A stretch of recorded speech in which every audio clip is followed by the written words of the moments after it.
Pardon the wash machine in the background. I should scoot in another room. This is a quick that will probably not end up being so quick, right? Because it's me. Gratitude post of just reminding you, sit in the feels. Do those things that do bring you joy that you realize, and trust the universe, I love having kids. My daughter's so creative. She created this curtain right here because she was trying to put a sheet over the top to make a little staging area for the show that she was recording, wanting to record. I was in the show. I got to play a part we did episode 1. Lily and Pasado say hi. Pasado says, I thought you were taking me for a walk. Take me for a walk. I'm going to. But I just had to come on here and just, my heart is so, it's full of joy. But literally, literally, half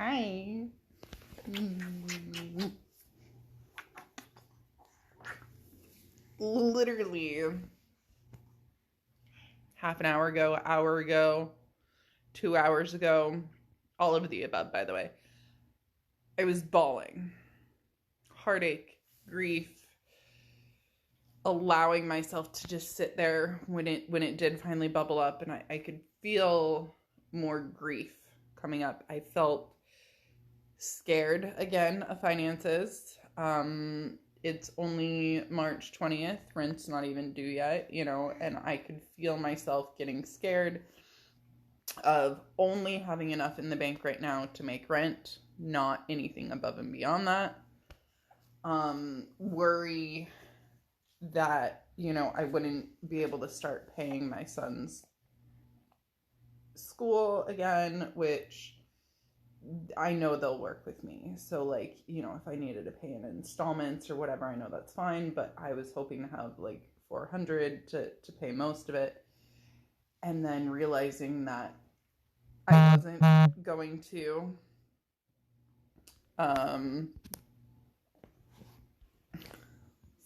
really funny text message just came in.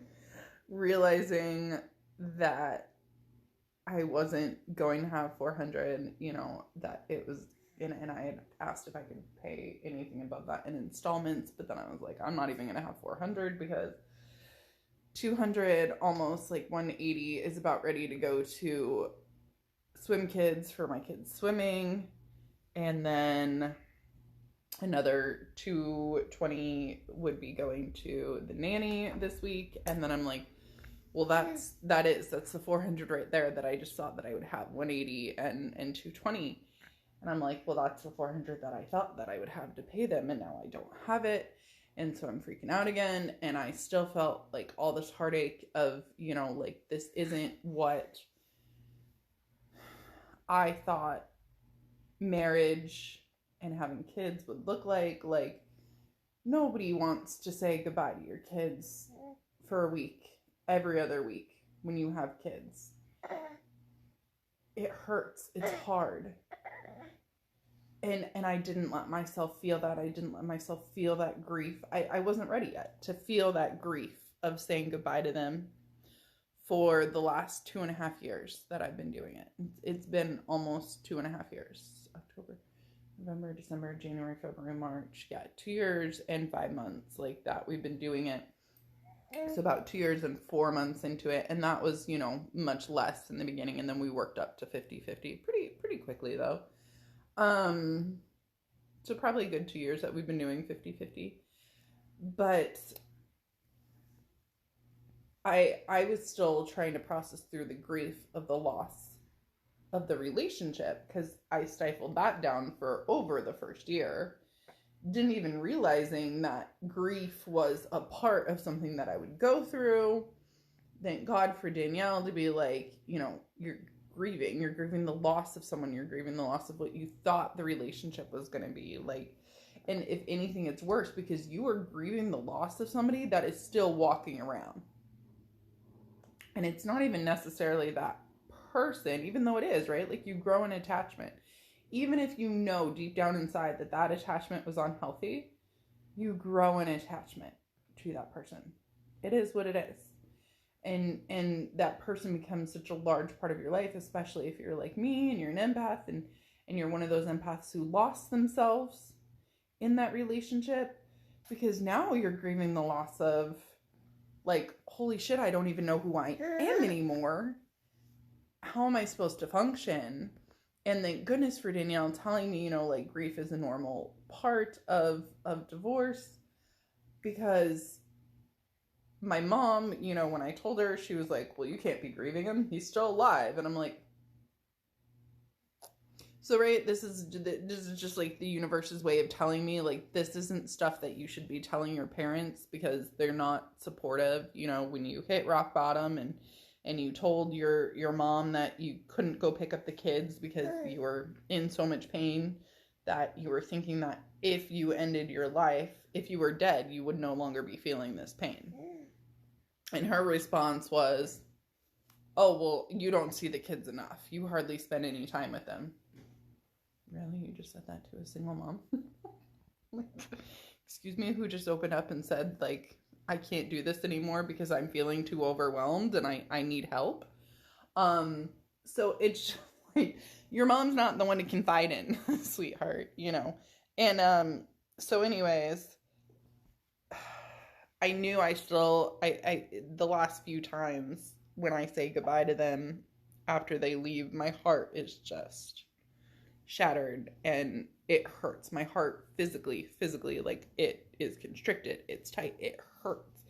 And I let myself cry. And this time I felt like I did, but I just felt like it was still there, still stuck. And I just really, you know, I asked yesterday for the universe to send me something to help me release. And it's funny because it's supposed to rain today or tomorrow too. I feel like there's a lot of correlation with emotional release with Mother Nature too. It's like we are one, we are a collective, even with Mother Nature. Like, when she releases, we release. And I've been noticing a lot of that pattern wise with my clients. Thank you so much for sticking with me. I promise you I'm going to get to the amazingness here, but I got to tell you the shit show storm that I went through first, right? Like, this is always what I say is when shit hits the fan, it's a good thing because you're about ready to level up.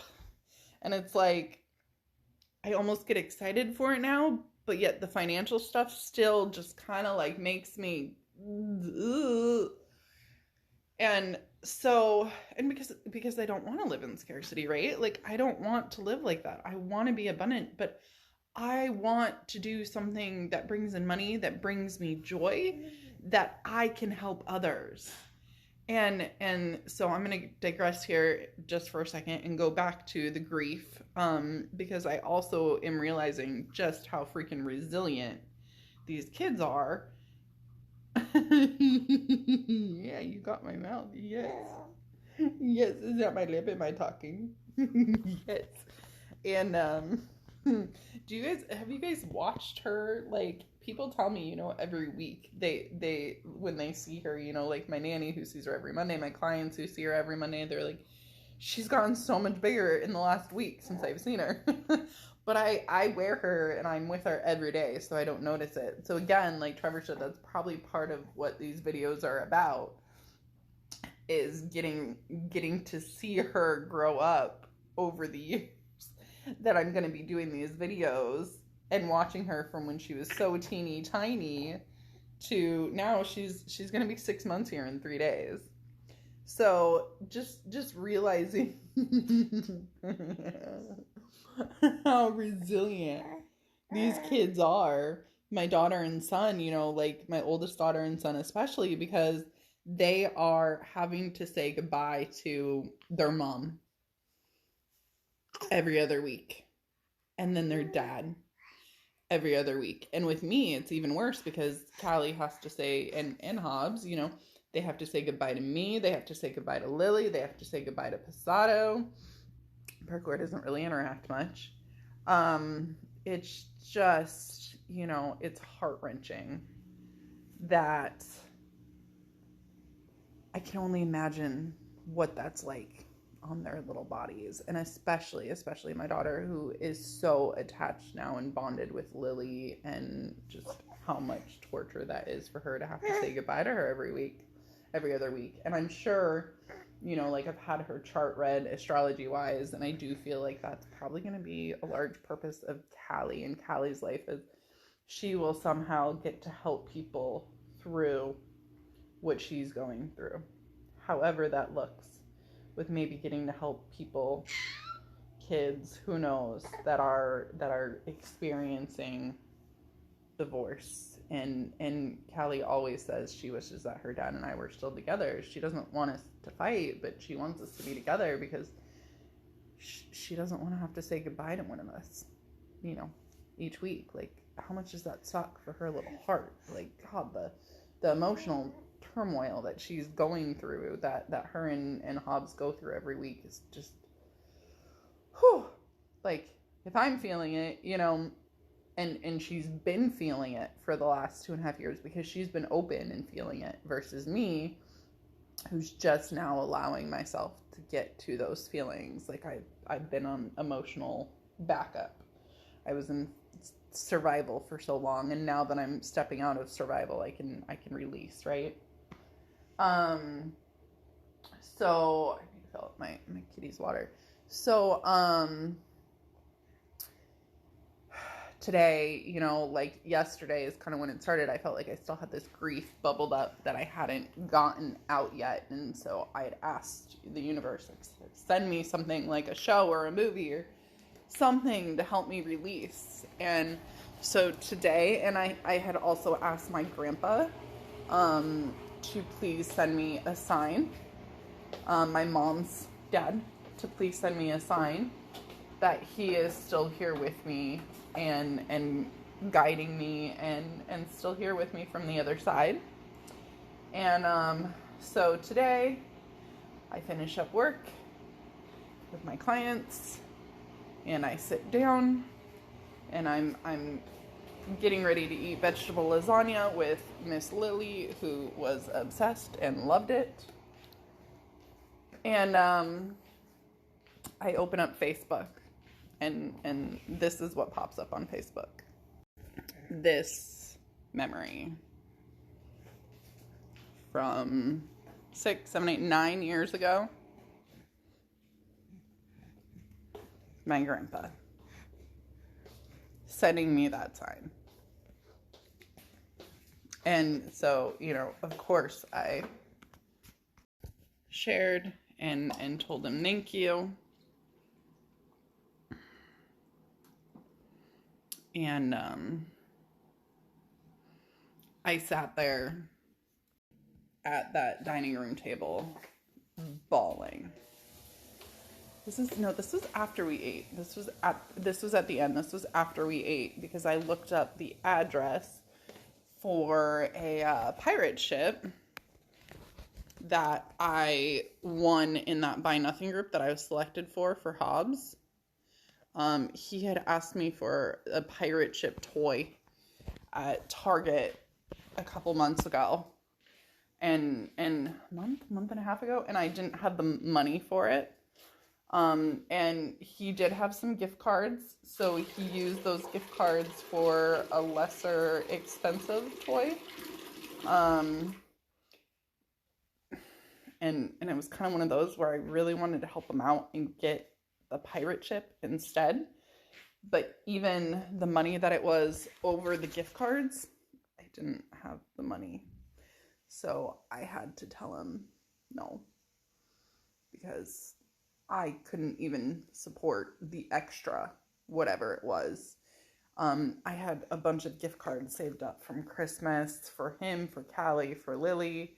And then my mom sent them ones for Valentine's Day. So yeah, like a month ago. And, so with all of that, and he even had one from his birthday. So, like, he had 3 gift cards, and it wasn't enough for this pirate ship toy. toy that he wanted, and I did not at that time have the extra to buy him that toy. And, you know, of course that hurts, because you want to say yes to your kids, but you can't always. So he's had fun with the other toy.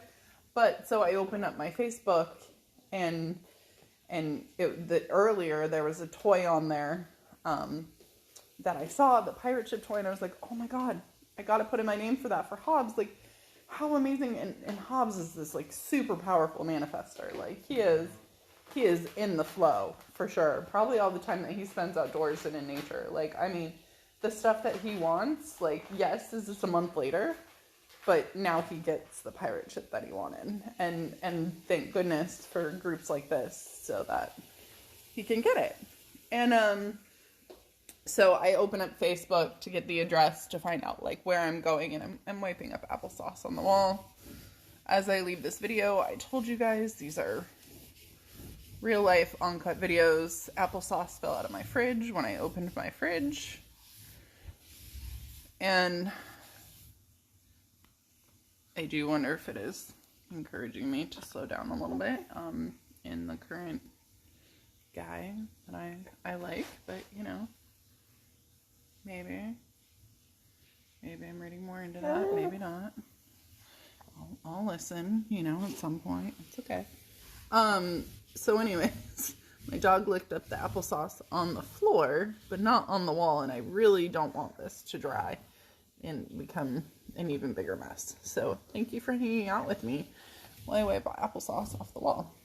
And so that memory pops up, and the tears just start flowing. And I'm like, thank you, Grandpa. Thank you for the sign.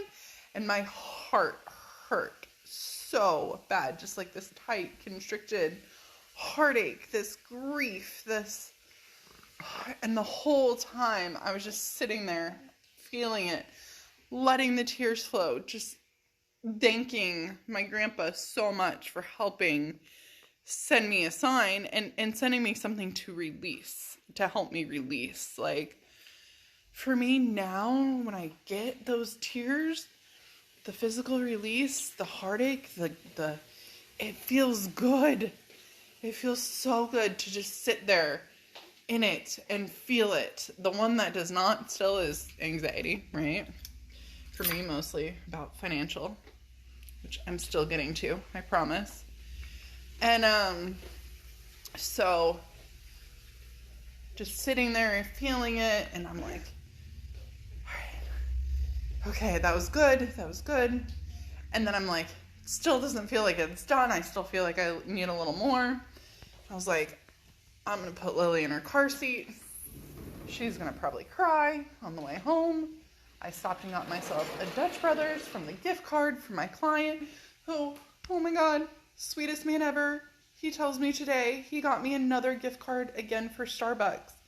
He knows I prefer Starbucks. Like, he's so sweet. He got me another one. Like this is the kind of stuff that is just so, so sweet and thoughtful, because even though I'm having a financially, like, hard time, he's just kindness, getting me gift cards for things that I enjoy so that I can still get some self-care with buying myself a coffee, because this is stuff I would not spend money on.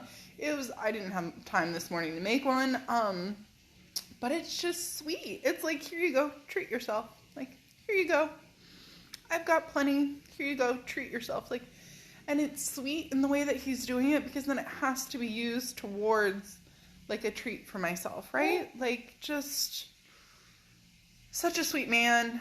And so him and I were talking today, and I'll get there in just a second, because he was confiding in me with stuff and telling me stuff, and he goes, you know, I don't tell anybody else this stuff. And I was like, well, thank you. Thank you so much for trusting me and letting me, and, like, be a sounding board, because, like, he's always like, thank you so much for the encouragement. Thank you so much for the advice. Thank you, like, for listening. Thank you for helping keep this body in, good shape. And he just went to Europe for 8 days with his new girlfriend and his friends. And he said no pain the entire time. None. No back pain, no leg pain, no neck pain, no. He felt great the entire time. And he's like, thank you. Like, I owe that to you. And he was like, I noticed a lot less stress with going on this trip. And he was like, I think it might have to do with traveling. He's like, I think some of this pain I'm feeling could be stress related. And I'm like, well, duh. Yeah, Meg, like I've told you that like 1,000 times, but it's okay. Like, some people just have to get those aha moments on their own, right? Like we do sometimes, like, and, so it was really, really cute. And, but I was like, well, yeah, that's, part of what I do with the somatic trauma release is I help people, because it could be something physical, but it could be stress. It could be work. It could be emotional. It could be relationship. It could be something that happened in the past. It could be something that's going on now.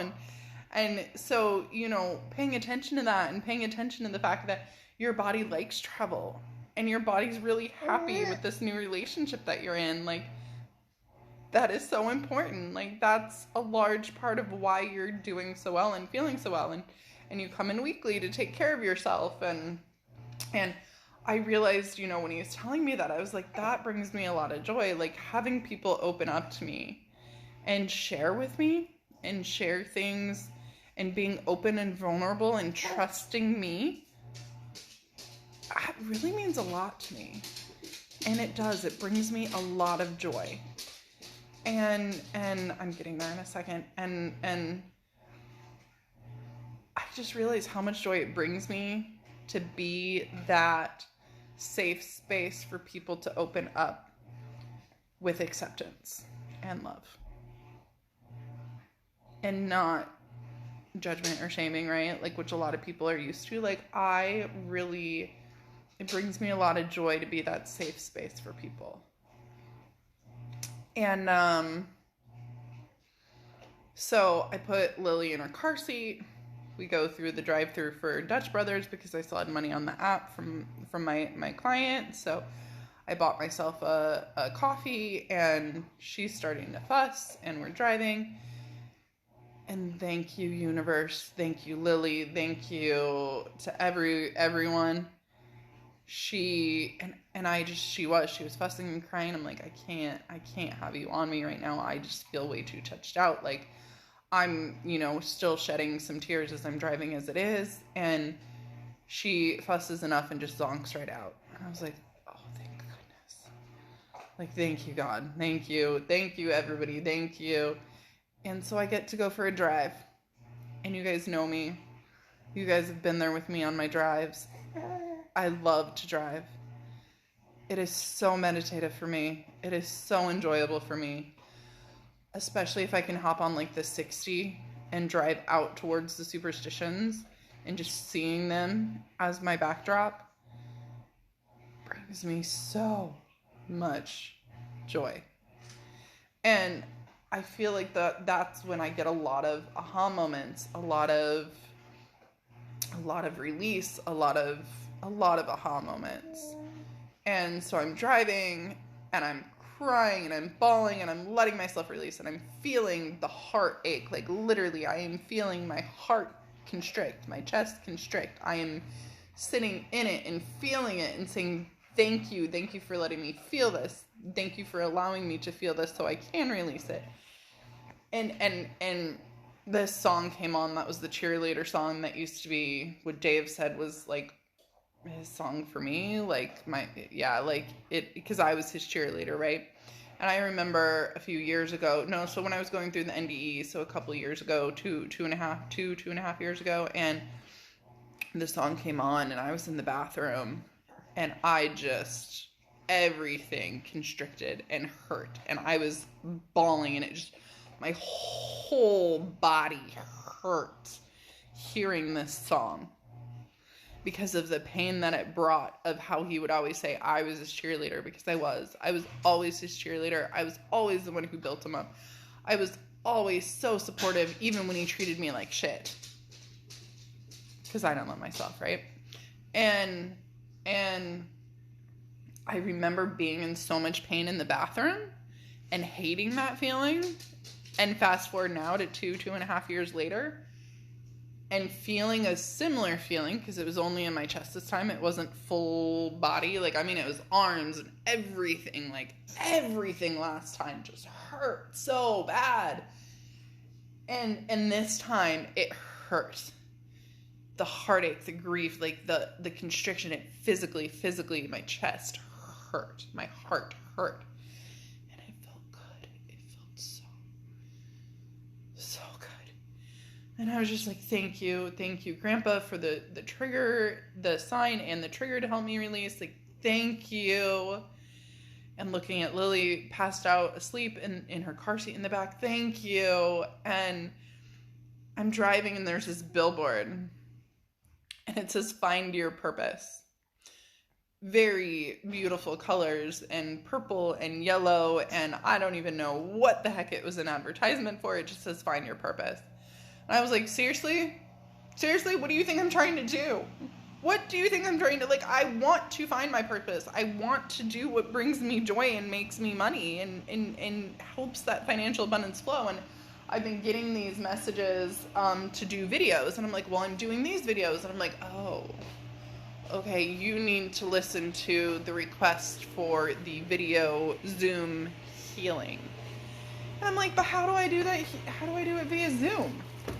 How do I do somatic trauma release via Zoom? And I'm driving and I'm like, well, okay, so I could have like a little doll and I could do the physical part on it if I want to at least start with that, if that helps. And I'm like, you know, I could recruit a couple people from like the mamas group, from the local Buy Nothing group, and I could ask and recruit a couple people to practice on. And I'm like, okay, so maybe Tuesdays, you know, Mondays maybe. See, I got to work out I got to figure out what day I want to do these sessions. And yeah, I got to think about that. Do them via Zoom and ask some people to help me practice with a couple people, and then maybe ask them to leave me a review. Like an open, honest, vulnerable review of what they experienced, so that I have that, and it would help me get out my nerves to do it. And I'm like, well, you just said you love being this open, safe space for people to release and confide and feel vulnerable. There's a whole world of people out there that you could be doing that for, that aren't here local, that might be needing you. And you're restricting your talents and your abilities to this small space because you're not doing it via Zoom. I am Reiki certified 1, 2, and 3, not quite master, but do I consider myself a master? I do. I've been practicing Reiki for years and just never knew what it was. And then once I did practice and do it, you know, my Reiki instructor was like, oh, that was really good. She's like, it's like you knew what you were doing. And you know, I got paired with the instructor during the weekend course, and I wasn't nervous at all. Usually when I get paired like with an instructor or do a practicum, I'm nervous. This was just like, all right, let's do this. Like, it was just like, I brought the sheet with me to follow along the little protocol. Didn't even really end up needing it. And I realized I don't do the Reiki protocol, right? Like, anything that I've learned, the cupping, the dry needling, the I don't know, any other continuing education that I've taken, I don't follow a protocol. I utilize it based on the client and what works best for them. And so I'm like, I need to set up Zoom. I need to set up Zoom. I need to get this going because I can still be that safe space. And I can open this up and allow people to find me that I can help that I'm not currently doing because I'm closing off my services to in-person only. So I'm like, that's it. That's what I want to do. Okay, cool. I was getting more emails about videos and I was like, I get it, I'm doing videos, YouTube. And I'm like, I don't understand. And then I think Anita Morzani said something about Zoom, and I was like, touche. That's another way I could be getting my services out there. And so now I'm excited, and so all of a sudden this excitement starts building, and I'm texting, you know, the cute boy that I'm currently texting, talking to, and because, you know, phone, in person, whatever, and I'm like, just like, enjoy it, enjoy whatever reason you guys are in each other's life right now, for whatever reason. And it's funny because before, way before I met Tanner, and I had said to my therapist, I said, you know, at some point, I said two things. I said, at some point, I want to date Dave again in a future life, if only to leave him for myself, you know, like after 6 months. I said, I want to date him again, if only for like 6 months, just to be able to leave him again. Because in this lifetime, I felt like I left him for Callie. Like, I did not, it wasn't me who decided I'm going to end the abuse, the mistreatment, the toxic relationship for myself. I'm going to do it because I don't want my daughter to watch her mom be grow up. I don't want my daughter to grow up watching her mom be abused like I did. And so I said that to my therapist, that in a future life I would like to date Dave, if only for 6 months, to be able to leave him for myself. And as you know from watching the video, I 100% believe that Tanner was basically my chance to leave Dave in maybe another soul form, to get to leave him for myself. And I did. And with the encouragement of Danielle and my therapist helping me get there, and I not only left him for myself, but did so while I was pregnant. I was 5 months pregnant when I left him. January, February, March. 4 months pregnant when I left him. Like, that's pretty fucking powerful. And when I did, and when I realized that, oh, I felt like a superhero. Like, superwoman right here. Not only just leaving, getting that chance, and all the signs we're talking about. Tanner was basically Dave. Like, the video's up. You guys can watch it. And, I'll see if I can find it and link it here. So that you guys can find it and watch it easier. And, so I also said to my therapist before meeting Tanner, and before dating Lonnie too, I said, to my friend Rhonda, who we believe that Ben and Brian are brothers, I said, sorry girl, you're gonna have to wait a while longer for Ben, because she thinks she's gonna meet Ben first, and then they're gonna be brothers, and then she's like gonna introduce me to Ben's brother Brian. Yeah, I know, it's fun stuff. Like, it's so fun to just imagine your future and have fun and play with it, and heck yeah. And so I gotta plug in my phone. So I told her, I said, sorry girl, you're gonna have to wait a while longer for Ben, because I asked the universe, I told the universe I would like to experience, well, I did say I want to meet somebody organically, and meet them, and have a healthy relationship, and experience a healthy breakup before meeting Brian. And so I had kind of been hanging out with Lonnie. We were not in a relationship by any means, but we were hanging out, you know, kind of dating, starting to date, and I knew that one wasn't gonna be good long term, but you know, he took me to do some fun stuff, and we had some fun dates, and dude does not smile. Oh my gosh, Rachel and I would always be like, dude, smile. Look like you're having fun at least on the dance floor. And such a sweet, sweet person. And then when I met Tanner, I let Lonnie know that I didn't want to hang out anymore. That I couldn't hang out anymore because I was starting to build feelings for somebody else and I just didn't feel right. And, so Lonnie was amazing and he was like, no, I get it. Like, I'm not really into all that hiking stuff and you love to do that. And like, cool, totally get it. And I went to the bathroom and bawled and Rachel and Stormy were so sweet and so comforting. And that was back when I smiled when I cried, which I don't think I do anymore.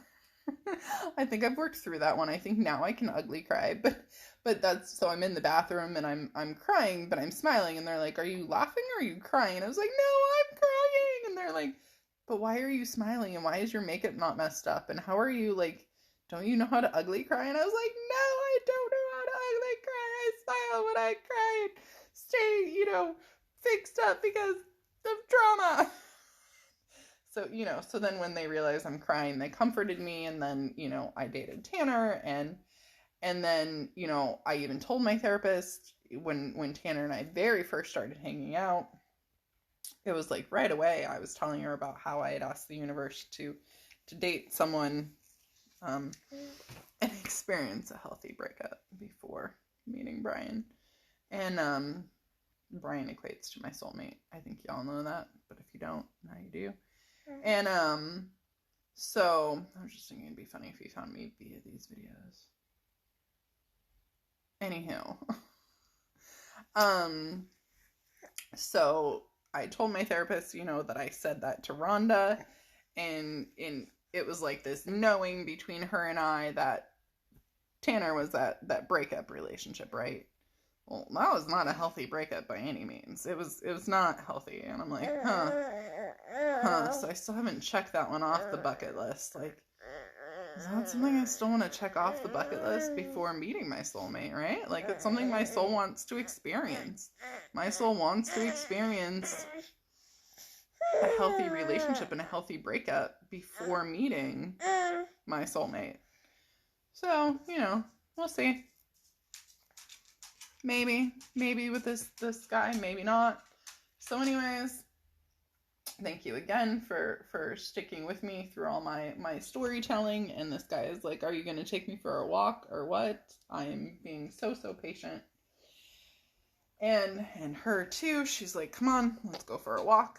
So, let's go get some fresh air, some clouds. And so, anyways, where was I going with that one? I know I super digressed there, but so I'm realizing, just being open and vulnerable, like, 'cause we're being open and vulnerable with each other, and I'm like, such a beautiful gift when you can be open and vulnerable with somebody without judgment and with full support and full encouragement and I'm like, oh my God, I love doing that for people. Oh my God, I could do that via Zoom.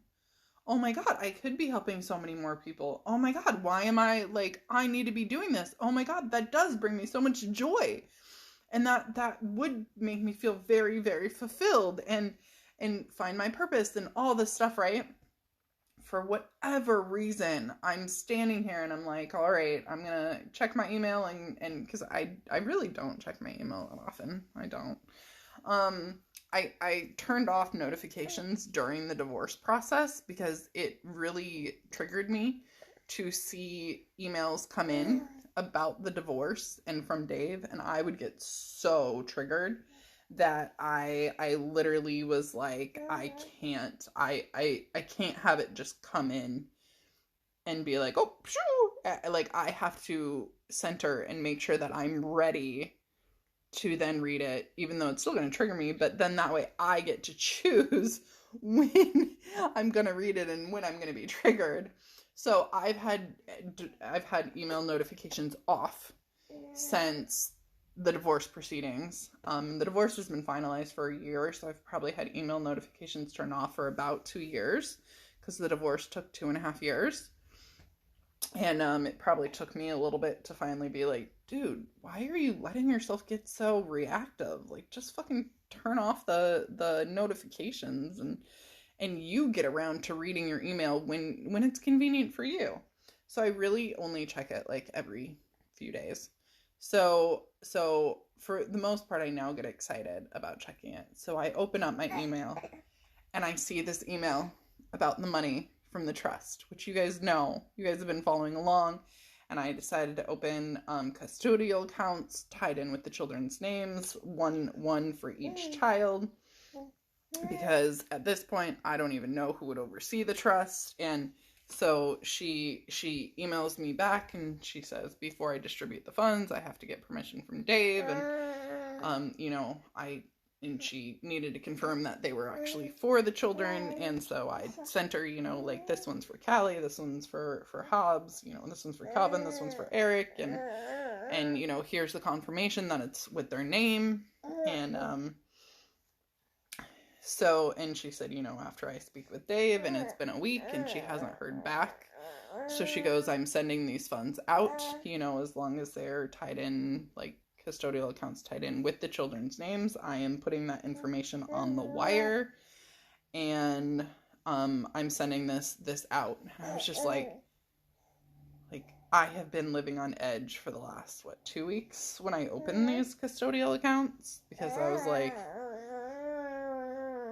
is this gonna happen? Is this gonna go through? So first I see that email, and I'm still waiting, right? But I'm like, oh my god, like this actually is happening. And then I see confirmation from my son's school that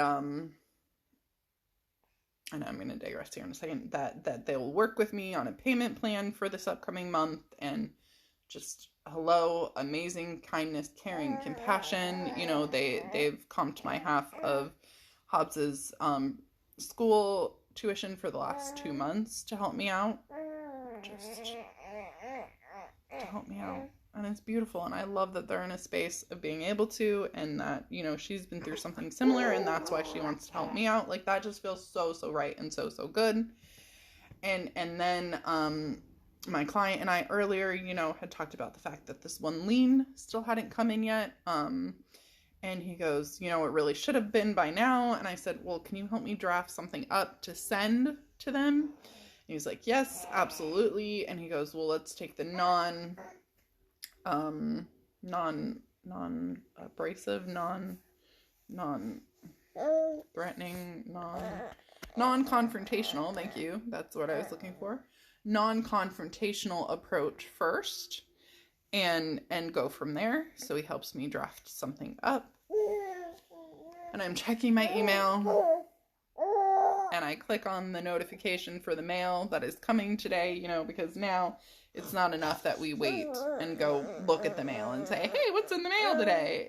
It now comes, in email form, email notifications on our phone to say, hey, this is what you're getting in the mail today. Technology, am I right? And so I click on it, and I see an envelope with the attorney's name on it that I've been waiting on now for months, that my client was going to help me draft. That, yes, it is dated Friday, St. Patrick's Day, the day that I did to ask, the guy out and go out on a date. And which is funny, because only 2 days before that, 2.5, is when I said, fine, I'll listen and I'll sign up for the dating app, even though I was again, my ego was like, no dating app, no. And it's fun right now, And I'm like, okay, touche. Like, I just need to shut up and listen. And, but free will, I could have chosen not to, right? And would this have all determined whether or not this check that I've been waiting for would show up in the mail or not? But the rainbow comes after the storm, and after the grief, and after the tears, and letting myself sit in that heartache and grief and feel it. And now, like I said, now I welcome it. I do. I really do welcome it. And it feels good. The anxiety, I'm not quite there to welcoming that one yet. Maybe I'll get there. Um, it just, yeah, maybe I need to get there with just sitting in the fear sometimes. Um, and I've tried, but I do still,